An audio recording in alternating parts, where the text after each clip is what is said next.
Wicked. So what's so amazing about the show? Obviously, if you haven't heard the score yet, I feel like you must live under a rock. If you haven't heard Defying Gravity, the show's kind of pop anthem, end of Act 1 moment. You really need to check how much exposure you're getting to pop culture. The songs are so catchy. Popular, they're gonna be popular. Defying Gravity, Wizard and I, No Good Deed, every single one was like an absolute pop anthem hit. Stephen Schwartz has made millions of dollars on this show, and for good reason. Let me just tell you about my favorite moment. The end of Act 1, when she sings Defying Gravity, I'm not going to ruin it with the staging or whatever. All I can tell you is that on stage, that moment is the most profound piece of staging I have ever seen in any show ever, hands down. I remember the first time they ended Act 1, I was just kind of like in my seat like,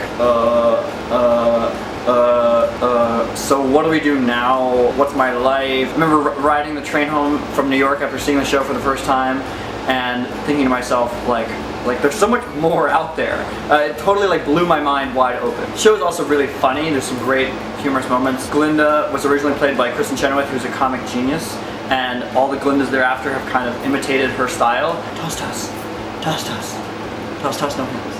Toss, toss, no hands. It can be kind of a chick flick of a story. It's a story about friendship between two women. I've heard a lot of straight men that didn't really love the show, so be cautious if you're bringing your husband or boyfriend. This may not be the best show to bring him to.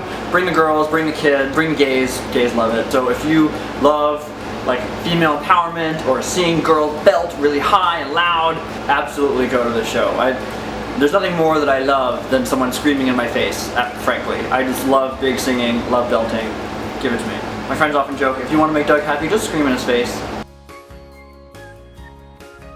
Let me just say that Wicked holds a special place in my heart. Wicked was, I guess, my gateway drug to theater. I saw it way back in 2005. I have since seen it 18 times. Now some people say, you're crazy, why do you see a show 18 times? And then I ask them, okay, well how many times have you seen your favorite movie? And they say, yeah, I guess that's about right. And then I'll say, okay, now imagine you could see your favorite movie with a different cast every time. And you get to compare different roles and different ways it's portrayed. Oh, yeah, that's why.